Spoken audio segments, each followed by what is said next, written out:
और ये बैच शुरू होगा वर्ब से।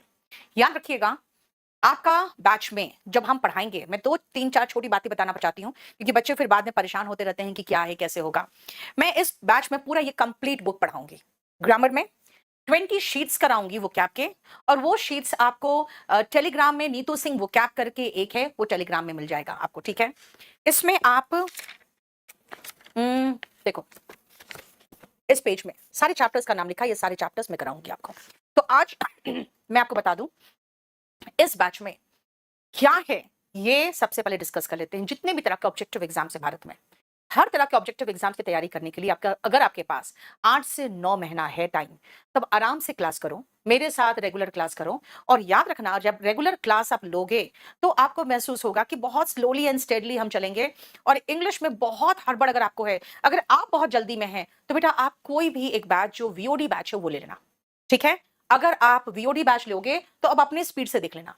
अगर आप मेरे स्पीड से चलना चाहते हो तो बहुत आराम से मेरे साथ बैच नंबर 45 ले लो और आप आराम से पढ़ो। लेकिन याद रखना, अननेसेसरी बातें नहीं, एकदम सीधा स्ट्रेट अवे। आप जब पढ़ना शुरू करोगे ना बेटा, तो आपको खुद समझ में आएगा। बहुत धीरे धीरे आराम से पढ़ना आपको, बहुत हड़बड़ नहीं। हड़बड़ी करना है तो वीओडी बैच लेना। चलिए, मैं बैच नंबर 45 में शुरू कर रही हूं, और आज जो मैं चैप्टर शुरू करूंगी वो है वर्ब।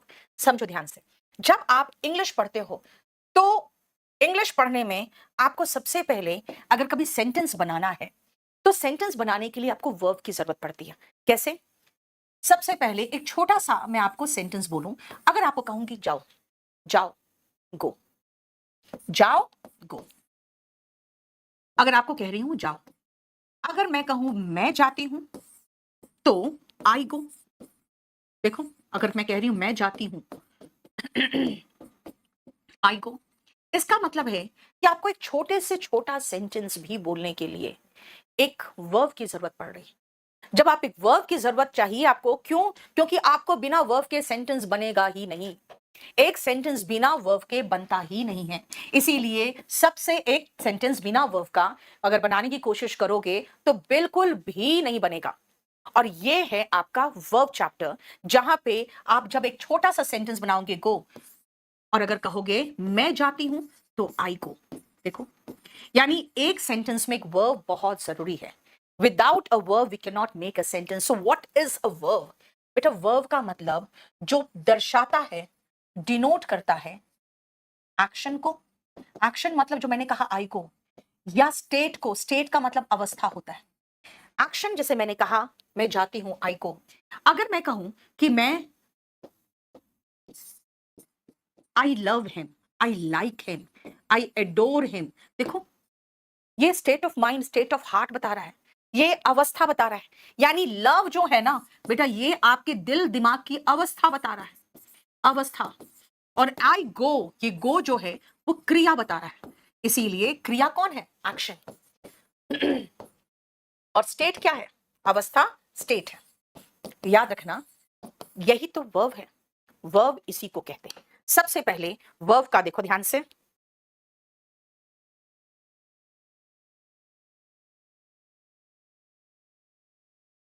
एक मिनट बेटा, क्या कह रहे हो बेटा? प्रीवियस ईयर क्वेश्चन ही मैं कराती हूँ आपके बुक में, आपके क्लास नोट्स में सारे प्रीवियस ईयर क्वेश्चन ही तो दिया हुआ है बेटा। हाँ, प्रीवियस ईयर क्वेश्चन आराम से बनेगा, बनाने की कोशिश तो करो एक बार। और आज मेरे सामने हम्म स्क्रीन में बहुत अच्छे से कमेंट नहीं दिख रहा है मुझे, क्योंकि स्क्रीन में एक प्रॉब्लम है। तो मैं आपको जो कराऊंगी, एक मिनट रुकना बेटा। तो मैं कोशिश यही करूंगी कि अगर आपका कोई कमेंट होगा तो मैं इसमें देख लूंगी। यस, लाइव है केतन, लाइव है बिल्कुल, ठीक है।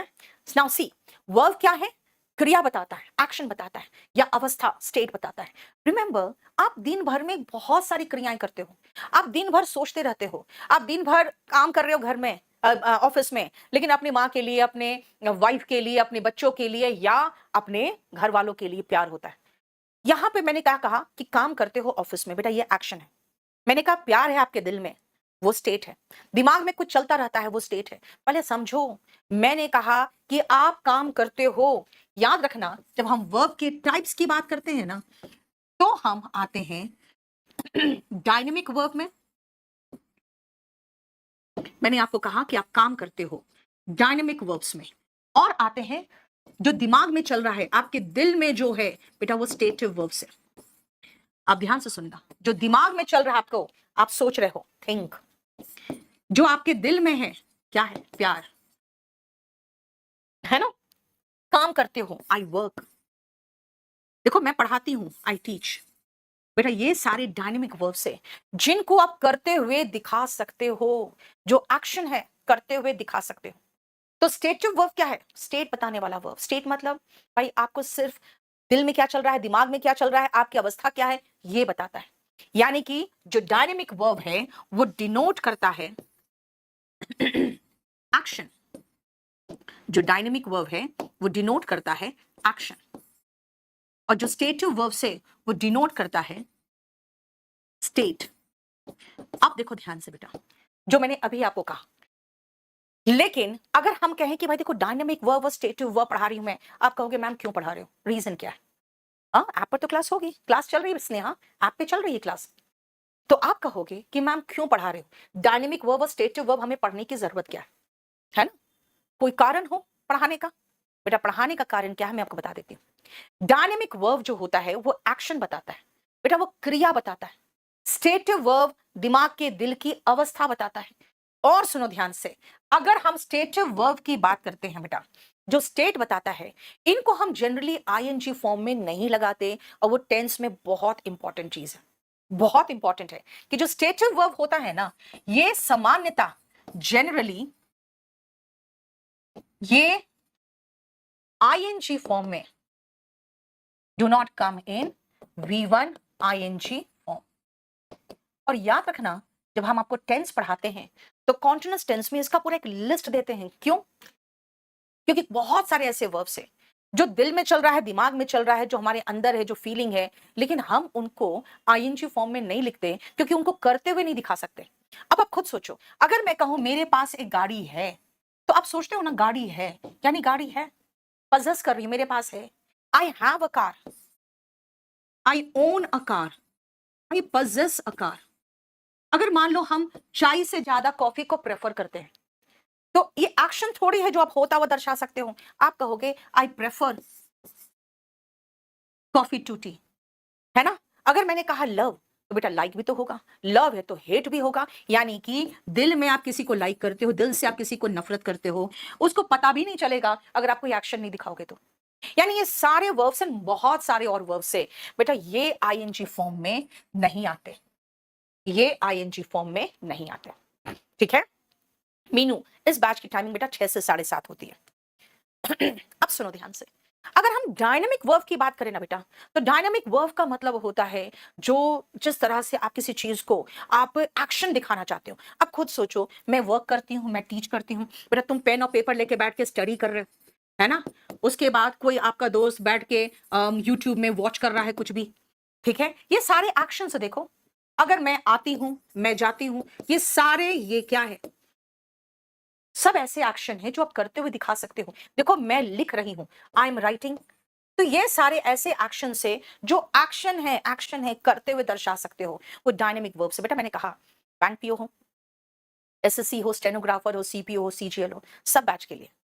तो इसीलिए मैंने आपको कहा है कि अगर आपके पास 7-8 महीना टाइम है, आराम से पढ़ो, बहुत आराम से पढ़ो। लेकिन अगर आप कहोगे कि नहीं मैम मेरे पास एकदम टाइम है, आप बहुत हड़बड़ी में पढ़ाओ, नहीं पढ़ा सकती हो हड़बड़ी में, फिर आप वीओडी बैच लोगे। ठीक है 44 की टाइमिंग बेटा 6 से 7:30 वही है, सेम है। मेंस के लिए अलग से प्रैक्टिस बैच है।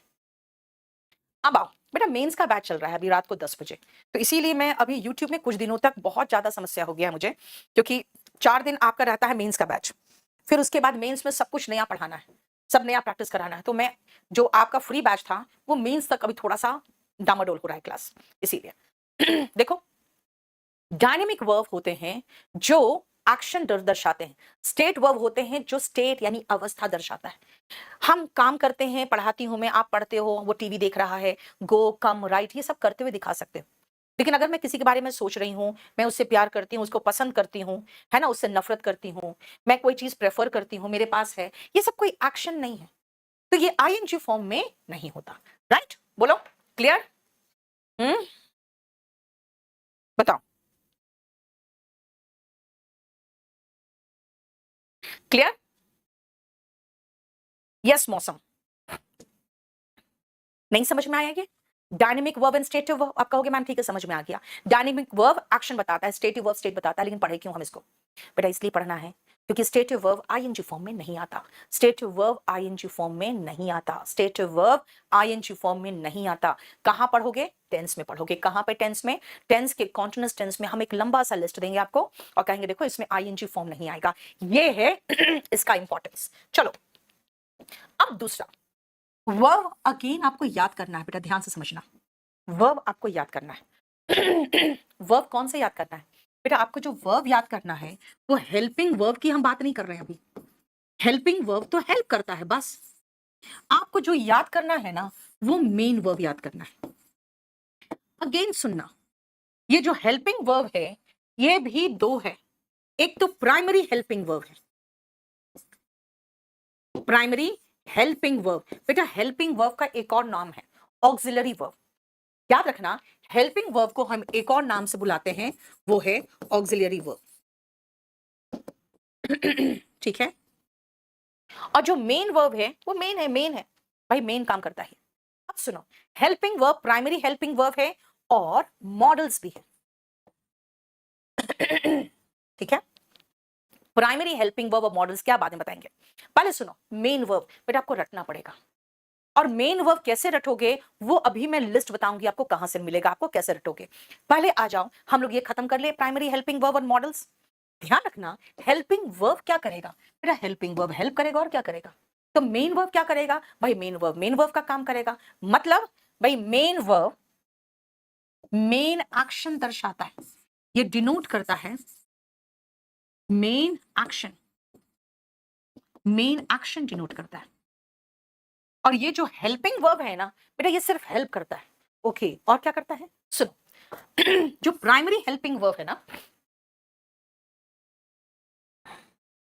सुनो, प्राइमरी हेल्पिंग वर्ब बेटा ऐसा वर्ब है जो हेल्पिंग वर्ब मेन वर्ब दोनों का काम करता है। भाई ऐसा कैसे? हेल्पिंग वर्ब का भी काम करे, मेन वर्ब का भी काम करे, अभी बताएंगे। Primary helping verb works as helping verb as well as main verb. ठीक है? अब जरा पहले इसको खत्म करेंगे कि ऐसा कैसे हो सकता है, जरा बताना मुझे। I am a teacher and दूसरा आई एम टीचिंग। मुझे जरा बताओ कि दोनों में एम क्या है, पहला में एम क्या है और दूसरा में एम क्या है? पीयूष राज बेटा kdpublication.com से ले लो, बोलो। संघवी, डाउट बेटा आपका ऐप में भी डाउट बना हुआ है और उसमें आप डाउट पूछ सकते हो सीधा। जल्दी बताओ, जल्दी।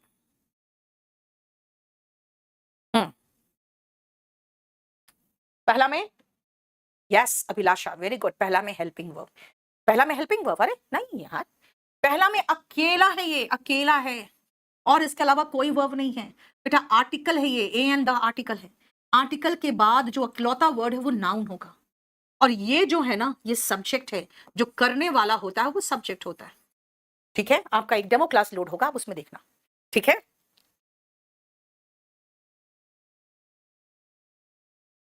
अब सुनो बेटा, ये जो एम है इकलौता वर्ब है, इकलौता है तो ये मेन वर्ब होगा। हाँ, उसके बाद टीच यानी कि एक मेन वर्ब, पढ़ाने को, आईएनजी में लिखा हुआ है तो ये मेन वर्ब है, तो मेन वर्ब की सहायता हेल्पिंग वर्ब करता है। यानी याद रखना, हमने यहां पे क्या लिखा है? Works as helping verb as well as main verb. कौन? Primary helping verb. और ये जो मॉडल्स है ना बेटा, ये खाली हेल्पिंग वर्ब है, works only as helping verb. तो भाई हेल्पिंग वर्ब क्या है और हम इसे पहचानेंगे कैसे? हेल्पिंग वर्ब याद रखना, जो हेल्पिंग वर्ब होता है हम इसी दो सेंटेंस से समझ जाएंगे हेल्पिंग वर्ब क्या है। देखो तो ये हेल्पिंग वर्ब मेन वर्ब के पहले आता है और इकलौता है, इकलौता है यहाँ पे, तो बेटा वो मेन वर्ब है, यानी हेल्पिंग वर्ब अकेला नहीं आता। जैसे कोई भी पिक्चर में जो सपोर्टिंग एक्टर होता है वो अगर है तो मेन एक्टर जरूर होगा, और मेन एक्टर है तो कोई जरूरी नहीं कि सपोर्टिंग एक्टर हो। इसका मतलब है अगर मेन वर्ब है तो हमें हेल्पिंग वर्ब की जरूरत, ऐसी जरूरत नहीं है, लगा दोगे तो ठीक है। यानी हेल्पिंग वर्ब कम्स कहां आता है? बिफोर द मेन वर्ब, पहला पॉइंट। और हेल्पिंग वर्ब के साथ हमेशा मेन वर्ब होना चाहिए। बिना मेन वर्ब के हेल्पिंग वर्ब अकेलौता काम नहीं करेगा। इसीलिए याद रखना, helping verb needs a main verb. अगर एक मेन वर्ब चाहिए तो मेन वर्ब कहां आएगा बेटा? हेल्पिंग वर्ब के बाद आएगा। और अगर इकलौता वर्ब है तो वो हेल्पिंग वर्ब हो ही नहीं सकता। क्यों? क्योंकि बिना मेन वर्ब के हेल्पिंग वर्ब नहीं आता। समझ में आया? ये बेसिक कॉन्सेप्ट है वर्ब का जो मैं आपको बता रही हूं, बेसिक कॉन्सेप्ट। अब आओ, क्या कहा मैंने? Primary helping verb. बेटा ये हेल्पिंग वर्ब और मेन वर्ब दोनों का काम करता है, ये कौन है बाद में देखेंगे। मॉडल सिर्फ हेल्पिंग वर्ब का काम करता है, ये कौन है ये भी बाद में देखेंगे। तो ये मेन वर्ब क्या है भाई? मेन वर्ब मेन काम करता है। मेन काम का मतलब हो गया मुख्य क्रिया की बात करेगा। याद रखना, मॉडल्स जो है ये अलग चैप्टर है। हम सारे चैप्टर्स को बहुत डिटेल में कराएंगे, याद रखना अलग चैप्टर है। तो प्राइमरी हेल्पिंग वर्ब ये जरा जो वर्ब के टाइप से वो खत्म करा ले, उसके बाद प्राइमरी हेल्पिंग वर्ब में जाएंगे, है ना, उसके बाद जाएंगे। अब आ जाओ देखो, वर्ब डायनेमिक वर्ब और स्टेटिव वर्ब है। डायनेमिक वर्ब क्या है? जो क्रिया बताता है। स्टेटिव वर्ब क्या है? जो अवस्था बताता है। Okay fine. Verb helping verb और मेन वर्ब भी होता है। हेल्पिंग वर्ब क्या है? हेल्पिंग वर्ब होता है जो मेन वर्ब के पहले आए और उसको मेन वर्ब की जरूरत होती ही होती है। राइट ये कितने प्रकार के हैं? Primary helping verb and models. Okay, तो फिर जो मेन वर्ब है वो क्या होता है बेटा? वो मेन एक्शन डिनोट करता है। और बिना मेन वर्ब के सेंटेंस नहीं बनेगा। बिना हेल्पिंग वर्ब के तो सेंटेंस बन भी गया, बिना मेन वर्ब के सेंटेंस नहीं बनता। इसका मतलब है कि there must be a main verb in a sentence। एक सेंटेंस में मेन वर्ब होना ही चाहिए। एक सेंटेंस में मेन वर्ब होना ही चाहिए। देखो, नहीं बेटा इस बैच में वॉल्यूम 1 नहीं है, वॉल्यूम 1 का अलग बैच है। फाइन, देखो अब आगे चले हम नेक्स्ट पॉइंट में। नेक्स्ट पॉइंट पे चले। विकास चौधरी, बेटा जो जीएस है, इतना ज्यादा जीएस दे रहे हैं आपको, इतना कम फीस में। इंग्लिश के फी में 1000 ऐड करोगे, मैथ्स रीजनिंग जीएस सब मिल जाएगा। चलो नेक्स्ट आओ, ये समझ में आ गया हेल्पिंग वर्ब मेन वर्ब के पहले आता है। अब आओ, अब मैं चलती हूं भाई, सबसे पहले सुनो ध्यान से, मैं आपको मेन वर्ब सिखाना चाह रही थी। तो मेन वर्ब अब रटना है आपको। टेंस के लिए वर्ब को रटना बहुत जरूरी होता है। बिना वर्ब के फॉर्म्स के आप सेंटेंसेस नहीं बना सकते हो। इसीलिए मेन वर्ब बहुत अच्छे से याद होना चाहिए।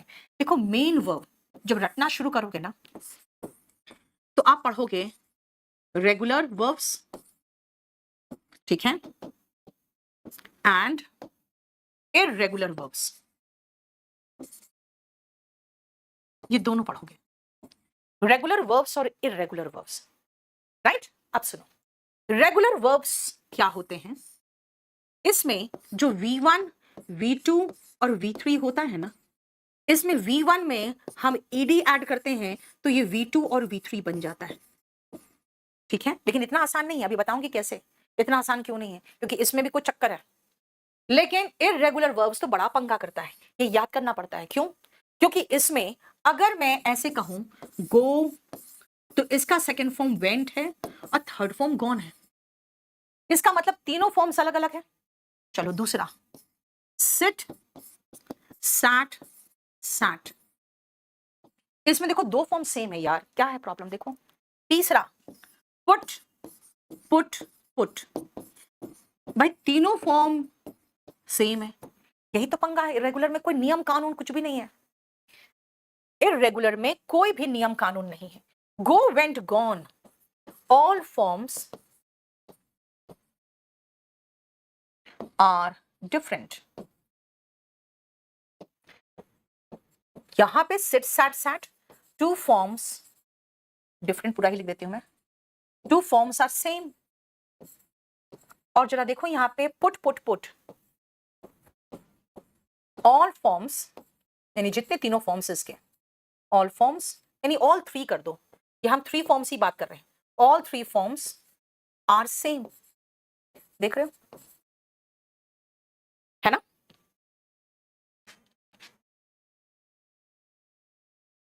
वोकैबुलरी बैच अलग से लेने की जरूरत नहीं है पीयूष, बैच 44 में वोकैबुलरी कंप्लीट हो जाएगा आपका। ट्रांसलेशन का A1 बेटा मैं स्पोकन का एक नया बैच लेके आने वाली हूँ अक्टूबर में, जब थोड़ा फ्री हो जाऊंगी ना मेन से तब। अलाई एब्स्ट्रैक्ट नाउन है बेटा वहां पे, बिल्कुल सही। ठीक है, देखो बेटा सीपीओ के लिए अलग से एक बैच है, ले लो वो। देखो गो वेंट गॉन सारे फॉर्म्स अलग अलग है। Sit sat sat, get got got, gotten adjective के रूप में ज्यादा इस्तेमाल होता है, वहां पर भी दो फॉर्म सेम था। Put put put, cut cut cut, cost cost cost, तीनों फॉर्म सेम है। ये पंगा है आपके इररेगुलर वर्ब्स में कि भाई हमें याद करना पड़ता है। सबसे मेन प्रॉब्लम यहाँ पे ये है कि हमें इसको याद करना पड़ता है। ठीक है, याद रखना। अब आओ रेगुलर वर्ब्स। बेटा रेगुलर वर्ब्स देखने में रेगुलर है, लेकिन ऐसा नहीं कि हमेशा आप उसको खाली ईडी लगा दो तो चल जाएगा। देखो ध्यान से, रेगुलर वर्ब में भी आपको क्यों प्रॉब्लम आएगा, मैं आपको दिखाती हूं रेगुलर वर्ब्स का।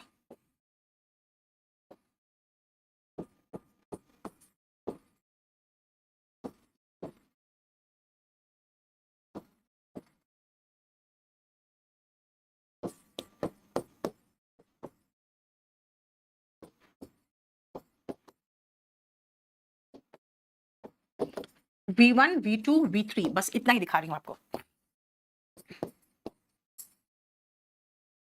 ये कुछ वर्ब्स हैं जिनको मैं आपको दिखा के समझा दूंगी कि भाई रेगुलर वर्ब्स भी कुछ नियम कानून से चलता है, ऐसा नहीं है कि बिना नियम कानून के चल जाएगा ये।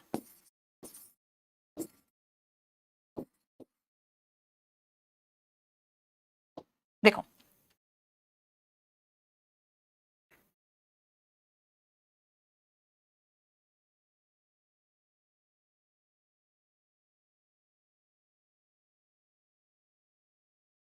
ध्यान से देखना बेटा, वॉक की अगर हम बात कर रहे हैं तो सीधा हम फर्स्ट फॉर्म में सेकंड फॉर्म और थर्ड फॉर्म कैसे बनाए, खाली ईडी ईडी लगा दिए। देखो कितना V1 में कितना आसान है, ये आसान बनाता है इसको, जानते हो। यानी V1 में पहला देखो क्या है, V1 में ईडी लगाए तो ये V2 बन गया और V3 बन गया, आराम से बन गया। स्टडी, स्टडीड स्टडीड, बेटा वाई हटकर आई आया, देखो है ना, क्यों, ध्यान से सुनना बेटा। स्टडी, चलो मैं आपको दूसरा देती हूँ, एक मैरी, लास्ट में वाई है और उसके पहले AEIOU नहीं है, कॉन्सोनेंट है। कॉन्सोनेंट का मतलब होता है AEIOU को छोड़कर कॉन्सोनेंट। तो क्या करना पता है, इस वाई को पहले आई बनाना फिर ईडी लगाना। जैसे स्टडी का स्टडीड, मैरी का मैरिड, कैरी का कैरिड, ठीक है ना, क्लियर। अब आओ नेक्स्ट सुनो, प्ले, वाई के पहले वॉल है, देखो तो वाई के पहले AEIOU है नहीं, यानी वाई के पहले कॉन्सोनेंट नहीं है। तीसरा देखो, प्ले, वाई है लास्ट में और उसके पहले AEIOU है, फिर क्या करें, कुछ नहीं, सीधा ईडी लगा दो बस। देखो वाई के पहले वॉल है तो वाई के बाद सीधा ईडी लगा दिया और कुछ नहीं किया, राइट। लेकिन फिर सुनो ध्यान से बेटा, ऐसा नहीं कि हर जगह ये है, इसके 3 एक्सेप्शंस है। एक्सेप्शंस 3 है, कौन कौन सा, ध्यान से देखना। से, पे एंड ले, ये 3 एक्सेप्शंस है। एंड ले, वाई के पहले वॉल है लेकिन फिर भी ये सेड हुआ, पेड हुआ एंड लेड हुआ, यानी तब भी वाई आई में कन्वर्ट हो गया। ये 3 एक्सेप्शंस है बस बेटा, कुछ भी इंक्रीज नहीं होगा। ये सारे जो यूट्यूब वाले टीचर्स है ना बेटा, हर 6 महीना में सीईटी का हुआ क्रिएट कर देते हैं। जब होगा चेंज मैं अपने आप आके बता दूंगी, ठीक है, आप टेंशन मत लो। देखो नेक्स्ट आओ, बेग, बेग बेटा लास्ट में जी है, देख रहे हो, और उसके पहले क्या है, एक वॉल है, एक एक एक, समझते हो, दो नहीं कह रही हूं मैं, एक कह रही हूं। तो फिर दो होगा तो क्या होगा, चलो बाद में देखेंगे, पहले लास्ट में कॉन्सोनेंट है उसके पहले एक वॉल है। तो पता क्या करोगे, इस कॉन्सोनेंट को, ये जो जी है कॉन्सोनेंट, ये कॉन्सोनेंट है, इस कॉन्सोनेंट को पहले डबल करना अब फिर ईडी लगाना। जैसे जैसे एग्जांपल सुनो, फिट, FIT, फिट, तो फिट का सेकंड फॉर्म क्या होगा, फिट कहा बेटा, बेटा फिट एक वॉवल है, देखो फिटेड, फिटेड। तो कहोगे फिर दो वॉवल होगा तब क्या करेंगे, दो है तो, दो है तो, जैसे दो है तो सील, SEAL। फिर क्या करें भाई, 2 वॉल है, कुछ मत करो, सीधा ED लगा दो बस।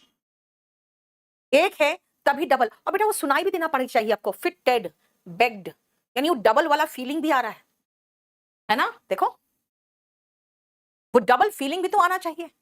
ये है रेगुलर वर्ब्स और इररेगुलर वर्ब्स, याद रखना।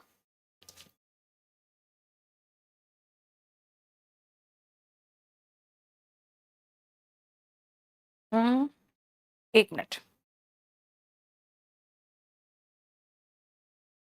ये देखो मैं आपको अभी समझा देती हूं, जो पढ़ाया है उतना ध्यान से सुनना। बेटा स्पोकन की क्लास वीओडी तो है, ये भी मौजूद, लाइव लेना है तो एक बैच आएगा बाद में अक्टूबर में। अभी वीओडी का बैच है, लर्निंग इंग्लिश इन 60 डेज। सुनो ध्यान से, देखो वर्ब क्या है बेटा, auxiliary verb and main verb है। ऑक्सिलरी वर्ब क्या है बेटा, मेन वर्ब को हेल्प करता है, मेन वर्ब के पहले आता है। और मैंने कहा भाई सपोर्टिंग एक्टर है, आ भी सकता है नहीं भी आ सकता है, दोनों चलेगा, यानी मे और may not be present in the sentence. Main verb बेटा, मेन वर्ब मेन एक्शन को डिनोट करता है और वो आएगा ही आएगा। फिर मैंने कहा भाई helping verb, primary helping verb होता है और मॉडल्स होता है। मैंने इसको कहा था मैं आपको बाद में पढ़ाऊंगी, है ना, primary helping verb and models होता है, वो बाद में कराऊंगी। मेन वर्ब मैंने कहा स्टेटिव वर्ब होता है जो स्टेट बताता है, डायनेमिक वर्ब होता है जो उसको एक्शन बताता है, ये आपको करा दिया। फिर मैंने कहा कि भाई जब आप मेन वर्ब की बात करते हो तो मेन वर्ब देखो, जो करा रही हूं पहले उतना ही बताया है बेटा, रेगुलर वर्ब है और इररेगुलर वर्ब है। इररेगुलर वर्ब में देखो तीनों फॉर्म सेम है, 2 फॉर्म सेम है, तीनों फॉर्म अलग अलग है, ठीक है। और रेगुलर वर्ब क्या है, रेगुलर वर्ब में देखो खाली ईडी ईडी लगाए बस, है ना। तो मैंने आपको जो कहा था कि भाई जितना कराया पहले उतना ही देखो।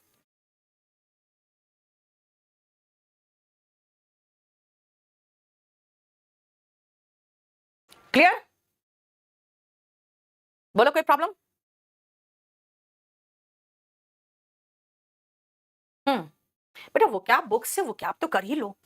यस अमित कुमार, अरे 36 बहुत पहले खत्म हो गया। देखो जो मैंने आपको कराया है बस पहले वही समझो ध्यान से, ठीक है, जितना मैंने कराया बस उतना ही समझो। क्लियर। और आप जो कह रहे हो ना भाई नोट्स लिखाना ये बनाना, चिल, सब कुछ आपको मिल जाएगा, कुछ नहीं करना है। अब शांति से खाली बैठ के पढ़ो ना, बिना बकवास किए। बहुत बोलते हो तुम लोग, कभी कभी मैं इरिटेट हो जाती हूँ, यार काहे इतना बोलते हो। जितना बोलते हो, जितना टाइप करने में समय बर्बाद कर रहे हो, उतना देर समझो।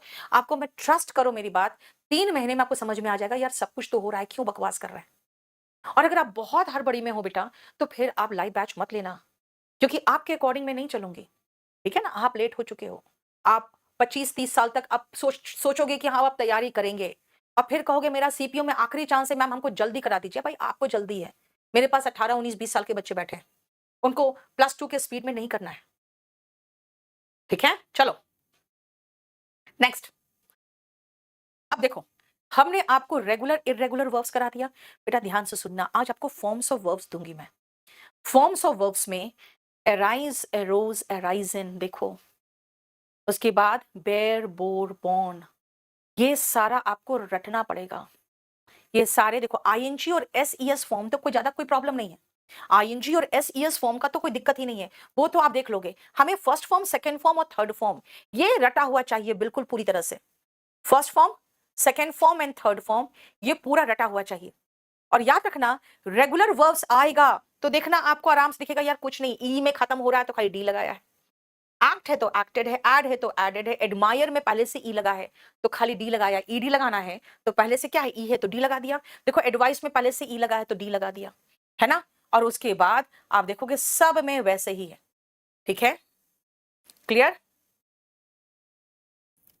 देखो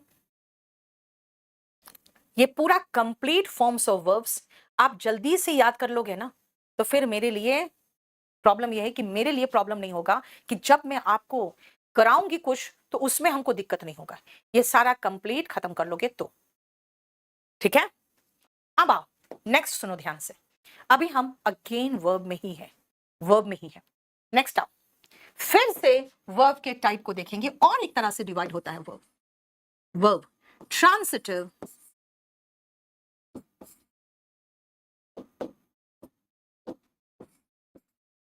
ट्रांसिटिव वर्ब्स होते हैं और दूसरा होता है इंट्रांसिटिव।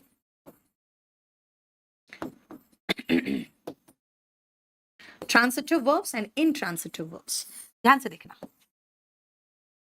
अगर मैं कहूं आई विल कंप्लीट, बोलोगे आई विल कंप्लीट क्या भाई? I will complete your syllabus, बोलोगे अच्छा अब समझ में आ गया कि आप हमारा सिलेबस कंप्लीट कर दोगे, है ना? क्लियर? आपको समझ में आ गया कि मैं आपका सिलेबस कंप्लीट कर दूंगी। चलो, अगर मैं कहूंगी आई सी क्या, आई सी क्या, मैं देखती हूं, क्या देखती हूं? आई सी अ मूवी, मैं मूवी देखती हूं। ओके, अब समझ में आया।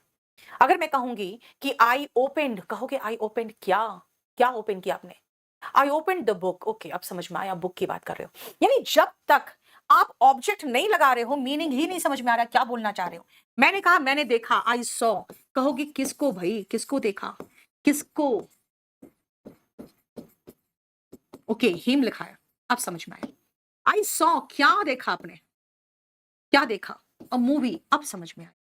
यानी ये सी ऐसा वर्ब है जिसके बाद आपको जब तक क्या और किसको का जवाब नहीं मिलेगा ना, और क्या और किसको का जवाब होता है ऑब्जेक्ट। ठीक है, क्या का जवाब होता है डायरेक्ट ऑब्जेक्ट, किसको का जवाब होता है इनडायरेक्ट ऑब्जेक्ट, वो बाद में देखेंगे, राइट? लेकिन जब तक ऑब्जेक्ट नहीं मिलेगा तब तक मीनिंग ही क्लियर नहीं हो रहा है। ऐसे वर्ब्स को कहते हैं ट्रांसिटिव वर्ब। सो ट्रांसिटिव वर्ब क्या है? A verb that needs, transitive verb का definition, a verb that needs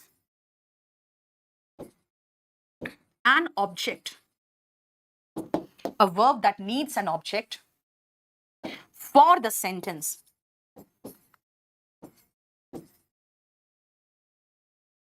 to make a complete sense.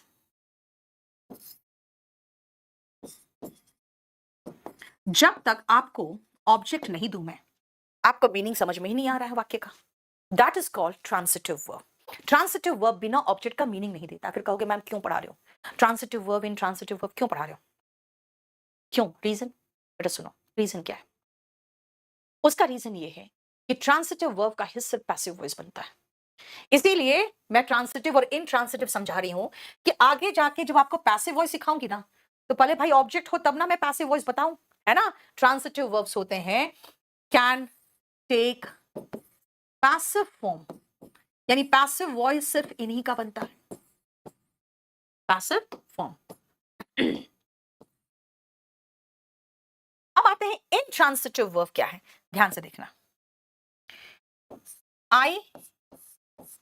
I sleep, पूछोगे आई स्लीप क्या? नहीं। आई स्लीप किसको? नहीं भाई, कुछ नहीं। ठीक है, ट्रांसफॉर्मेशन ऑफ सेंटेंस तो पढ़ाती हूँ बेटा सदैव। बेटा ये आपके कुछ एग्जाम्स में आते हैं, DSSB वगैरह में शायद, तो वो मैं करा देती हूँ। आई स्लीप, पीजीटी वगैरह में भी कुछ पोर्शन है जो कराना पड़ता है अलग से, वो क्लॉज है, सिंथेसिस ऑफ सेंटेंसेस है। इंट्रांसिटिव वर्ब, इंट्रांसिटिव वर्ब में आई स्लीप, दूसरा इंट्रांसिटिव वर्ब देखो ध्यान से। अगर मैं कहूंगी बर्ड्स फ्लाई, पंछी उड़ते हैं, बेटा फ्लाई जैसे मैंने कहा पंछी उड़ते हैं, कि आपको क्या और किसको का जवाब चाहिए? ये ऐसे वर्ब्स है जिनके बाद हम फुल स्टॉप लगा दे रहे हैं, मीनिंग बिल्कुल सही निकल रहा है। आई स्लीप एट नाइट, समय बता रहे हैं, ऑब्जेक्ट नहीं है उसमें। तो रिमेंबर, ऐसे वर्ब्स जिनके बाद ऑब्जेक्ट की जरूरत नहीं है, ऐसे वर्ब कहलाते हैं इंट्रांसिटिव वर्ब्स। इसका मतलब that does not need an object, जिसको कोई ऑब्जेक्ट की जरूरत ही नहीं है। इंट्रांसिटिव वर्ब्स का बेटा पैसिव वॉइस नहीं बनता। बेटा होमोनिम्स भी कराती हूँ, ऑफ कोर्स जो जो एग्जाम में होगा बेटा सब कराएंगे, ठीक है? अवर इंडिया, बेटा स्पोकन इंग्लिश कर लो, क्योंकि आपका जॉब प्राइवेट जॉब भी कर रहे हो तो भी आपको बेहतर रहेगा स्पोकन इंग्लिश करना, ठीक है? देखो ध्यान से, ये देखो वर्ब, ट्रांसिटिव वर्ब और इनट्रांसिटिव वर्ब क्या है मैंने बता दिया आपको, क्लियर? वापस आओ जो मैं आपको पढ़ा रही थी, और इसीलिए वापस आओ क्योंकि मैं यहां पे आपको दिखाना चाहती हूं कि क्या हम ऑक्सिलरी वर्ब समझ में आ गया, हेल्पिंग वर्ब, मेन वर्ब पता चल गया, लिंकिंग वर्ब अभी नहीं कराया है, ध्यान रखना। ट्रांसिटिव वर्ब, इनट्रांसिटिव वर्ब हो गया, ठीक है? ये दोनों अभी नहीं कराया आपको, ध्यान रखना। जो कराया बस वही रिवीजन करोगे। स्टेटिव वर्ब डायनामिक वर्ब हो गया है, राइट। मेन वर्ब में मैंने ट्रांसिटिव इंट्रांसिटिव वर्ब करा दिया है, राइट। और अब आ रही हूं मैं मेन वर्ब रेगुलर और इरेगुलर। बेटा इतना मैंने कहा था कि आपको कर लो प्रॉपर तरीके से। अब आते हैं नेक्स्ट पॉइंट पे, देखो ध्यान से। वर्ब में फिर से आओ, फिर से हम डिवाइड करते हैं आपको फाइनाइट वर्ब और नॉन फाइनाइट वर्ब्स। क्या है ध्यान से सुनना।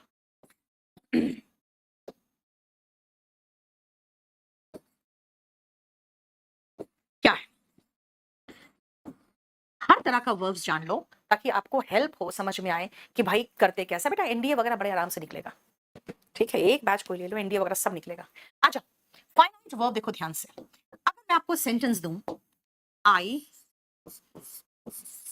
Want to learn English. अब मैं कहूंगी बेटा ये टेंस चेंज कर दो, तो पास्ट टेंस बना दो, तो आप कहोगे आई वॉन्टेड, लेकिन फिर टू लर्न ही लिखोगे, टू लर्न इंग्लिश।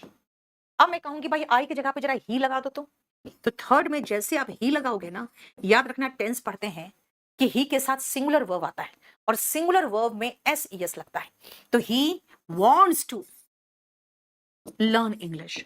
अब एक चीज आपने मार्क किया कि वॉन्ट को तो हम पर्सन और टेंस के अकॉर्डिंग चेंज कर रहे थे, लेकिन to learn to learn to learn, सब में टू लर्न, तीनों में टू लर्न। ये क्यों है ये ध्यान से समझना बेटा। ये जो वॉन्ट है ना, वॉन्टेड वॉन्ट, ये सारे transitive verb, sorry finite verb है। और टू लर्न देखो कोई चेंज नहीं हुआ, कुछ भी नहीं हुआ इसको, ये नॉन फाइनाइट वर्ब है। द रीजन इज कि हम फाइनाइट वर्ब को बेटा टेंस के अकॉर्डिंग चेंज करते हैं। आप टेंस पढ़ोगे ना, तो टेंस के अकॉर्डिंग किसको चेंज करोगे, फाइनाइट वर्ब को। सो फाइनाइट वर्ब क्या है, फाइनाइट वर्ब वो है जो टेंस के अकॉर्डिंग और पर्सन के अकॉर्डिंग, देखो पर्सन लगाया चेंज किया तो एस लग गया, यानी ये ऐसे वर्ब से change according to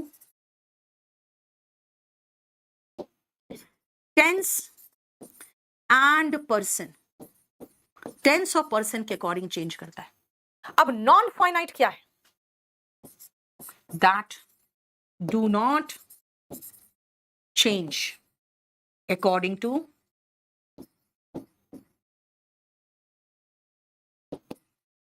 tense and person. भाई फाइनाइट वर्ब कहां पढ़ाएंगे हम, अभी तो कहां वर्ब के फॉर्म्स रटो, सारे फाइनाइट वर्ब है, क्योंकि उसमें क्या है, वांट का वांट्स हो जाएगा, वांटेड पास्ट टेंस हो गया, go went gone tense change हुआ तो फॉर्म चेंज हो गया, सिंगुलर आ गया तो गोस हो जाएगा, ही गोस। इसका मतलब है वो टेंस और पर्सन के अकॉर्डिंग जो चेंज करता है वो तो मैं अभी सिखा रही हूं, मैंने कहा सारे फॉर्म्स रटो। नॉन फाइनाइट वर्ब क्या है बेटा, आप जब पढ़ोगे आगे इनफिनिटिव, एक अलग चैप्टर है, इनफिनिटिव का स्ट्रक्चर है टू प्लस वर्ब का बेस फॉर्म। पढ़ोगे जेरेंड, जेरेंड वर्ब का आईएनजी फॉर्म है। तीसरा पढ़ोगे पार्टिसिपल,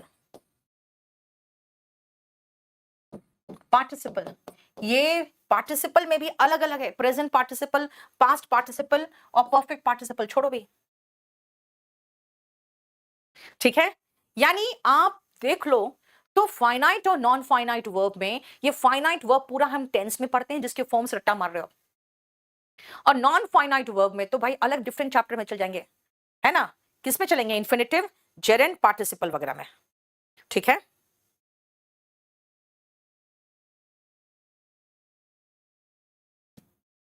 क्लियर।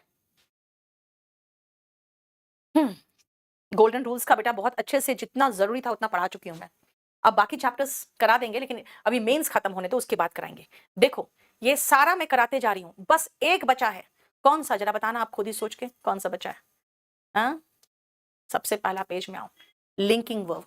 इसके अलावा देखो जरा, ऑक्सिलरी वर्ब खत्म, मेन वर्ब समझ में आ गया, ट्रांसिटिव इंट्रांसिटिव पढ़ा दिया, ये तो मैंने अभी छोड़ा हुआ है, इसको तो बाद में कराएंगे। मॉडल्स तो बिल्कुल छोड़ेंगे, मॉडल्स अलग चैप्टर है, वो अलग चैप्टर में जाएगा।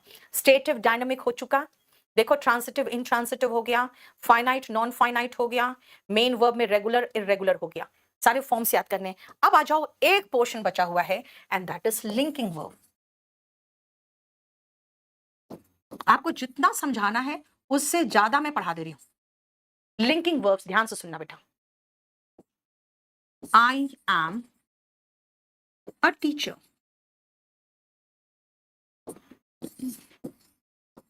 He is honest. एक तो am यहां पे स्टेटिव वर्ब भी है, क्योंकि वो स्टेट बता रहा है मैं क्या हूं, मेरा स्टेट, उसका स्टेट, ये स्टेट ही तो बता रहा है, देखो। लेकिन अब एक चीज मार्क कर रहे हो यहां पे, पहला सेंटेंस में ये जो आई है सब्जेक्ट है बेटा, उसको ये वर्ब am अ टीचर, एक नाउन, नाउन क्या है, किसी का नाम, बेटा किसी को पढ़ाने वाले को नाम दिया है क्या, टीचर, ठीक है।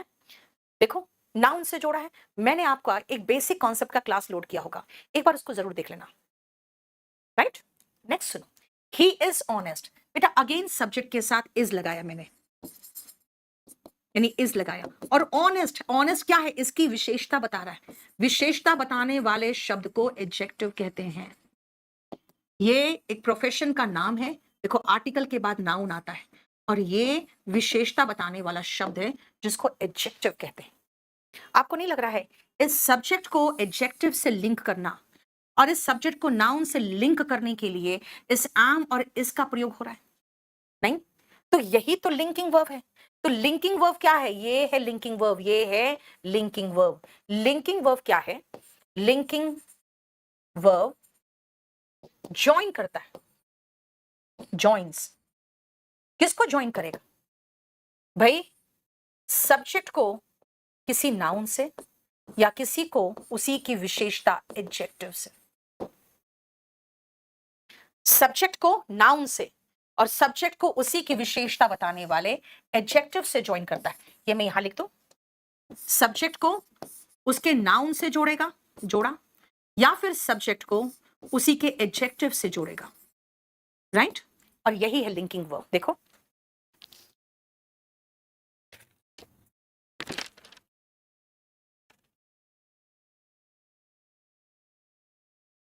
समझ में आया।